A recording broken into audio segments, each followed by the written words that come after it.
रायजोआव फिन सोमजिदों मोनसे मुगैथाव जाथाय। बे खेबाव नुनो मोनदों गहपुराव सासे हिनजावसाखौ इनाय हानजा जिनाहारि खालामनाय।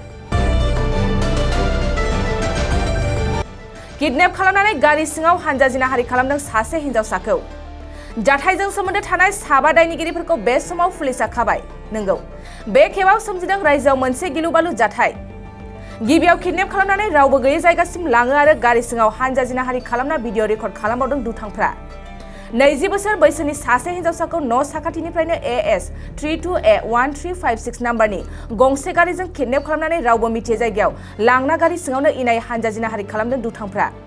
जाथाय जाखांनायनि उनाव भुगिनांनाय हिनजावसाया गासै बाथ्राखौनो पुलिस बिफाननो मिथियो आरो लोगो लोगोनो पुलिस बिफाना गोख्रों नायबिजिरनानै साबा दुथांफोरखौ खायो। खाजानाय दुथांफोरनि मुङानो जाबाय बिजय, बिपुल, शंकर, सहेन आरो पुरनचंद गौड़ा।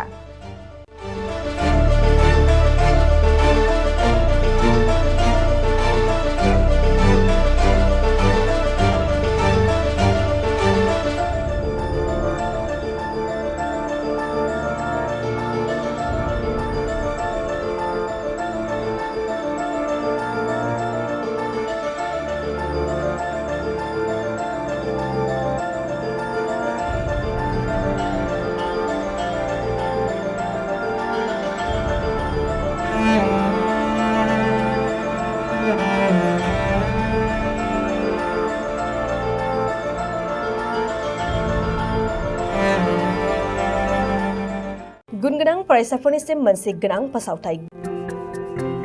गुबुन गुबुन डिप्ल'मा, इन्जिनियारिं, डिजाइनार आरो PhD डिग्रीफोरनि थाखाय क'क्राझार CITआव एडमिशननि अनलाइन रेजिस्ट्रेशन खालामनाया जागायबाय। गुबुन गुबुन आयदानि डिप्ल'माजों लोगोसेयै bachelor of technology, bachelor of design, master of technology, master of design आरो डक्टर अफ फिल'सफिनि डिग्री खालामनो हागोन। मे दाननि 15 खालारावनो अनलाइन रेजिस्ट्रेशनआ थुंगेगोन। जुन दाननि 8 खालाराव एडमिशननि एन्ट्रेन्स आनजाद लानाय जागोन। आरो जुन दाननि 25 खालाराव PhDनि एन्ट्रेन्स आनजादखौ लागोन।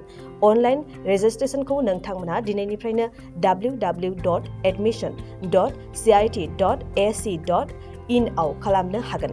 आबुं मिन्थिनो थाखाय 7086187124 जानबुं अनजिमायाव जगाजग खालामनो हागोन।